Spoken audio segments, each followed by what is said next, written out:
Vanity Fair, or A Novel Without a Hero, is a novel by English author William Makepeace Thackeray, first published in 1847 to 1848, satirizing society in the early 19th century Britain. The novel follows the lives of two very different women, Becky Sharp and Amelia Sedley, amid their friends and family. It is now considered a classic and has inspired several film adaptations, such as the 2004 British-American costume drama film directed by Mira Nair, in which Nair made notable changes in the development of main character Becky Sharp, played by Reese Witherspoon. According to classiclit.about.com, a classic is a work which stands the test of time. The work is usually considered to be a representation of the period in which it was written, and the work merits lasting recognition.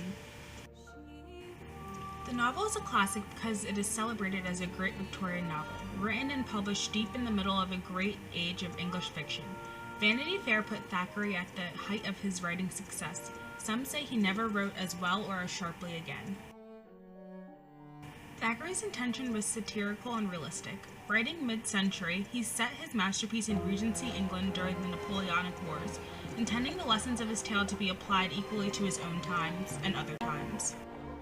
The physical setting moves from London to Brighton to the continent, including Paris, Rome, Brussels, and Pumpernickel, a small German principality. However, there is also a social setting. The story unfolds against the background of the states and attitudes of landed aristocracy such as the Crawleys, the House of the City Merchants such as the Sedleys, the Osbornes and the Dobbins, the Colonial Order and money of Miss Schwartz and Joseph Sedley, the collector of Bogley Wallop, the military protocol in Brussels before Waterloo and in India, the Anglo-Irish and the persons and prejudices of the O'Dowds, and the lesser fringes of Vanity Fair embodied in the Claps, Raggles, Briggs, and others. The book then has not only a setting as to place, but also, and more important, as to position and power. It emerges as a social document accurate in terms of history, sociology, and psychology. The different social standings of various characters and families shown in the novel conveys the high importance placed on money and social positions during the 19th century. Thackeray's life and experiences influence the experiences of the characters and the development of the novel. Although he set his novel a generation earlier, he was really writing about his own society. He even used contemporary clothing in his illustrations for the book. He saw how capitalism and imperialism, with their emphasis on wealth and material goods, had corrupted society, and how the inherited social order and institutions, including the aristocracy, the church, the military, and the foreign service, regarded only family, rank, power, and appearance. These values morally crippled and emotionally bankrupt every social class, from servants through the middle class to the aristocracy. High and low, individuals were selfish and incapable of loving.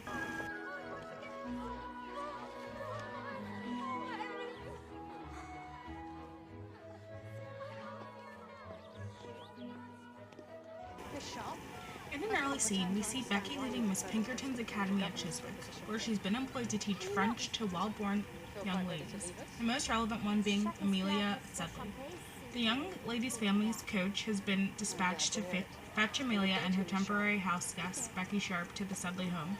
Thackeray had a great deal of fun with Amelia, who is always so overwrought that she can hardly bear to leave all her school friends behind. Amelia in the film is just as nice and sincere, which foils Becky's daring nature as she brazenly tosses out the coach window a parting gift from the school, Dr. Johnson's dictionary, that lands at the feet of Miss Pinkerton, much to Amelia's dismay. In these scenes, the movie is faithful to the book, and it shows the differences between the two girls, but also sets the scene for their entrance into the real world. Becky never fails to seize any opportunity for advancement. After insinuating herself into a more dominant role in the Crawley household, Becky soon catches the eye of Sir Pitt's younger son, Rawdon Crawley, a cavalry officer with a costly gambling habit, whom she easily seduces into marriage. All this after Rawdon's aunt, Sir Pitt's humorously sharp-witted sister, has befriended the quick-witted Becky and taken her to London as a companion, which shows her role as a social climber and helps facilitate her movement up in society. In the book and the film, Becky is given the chance to put Amelia out of her self-imposed misery by protecting the memory of her late, worthless husband, George Osborne, at the expense of William Dobbin, the man who truly loves her despite all her ill-advised rejections. When Becky shows Amelia a letter she received from George on the night before his death at Waterloo, Amelia is finally liberated from her unrealistic obsession with George and rushes into Dobbin's sheltering arms. The film ends with Becky being redeemed and rewarded at the end of the film with a luxurious voyage to India, where she is seen triumphantly perched on an elephant with Joss Sedley. This completely deviates from the end of the novel, where Becky is alone. Although her son makes her an allowance, she seems to have plenty of money, lives a respectable life, goes to church, and engages in all sorts of charities.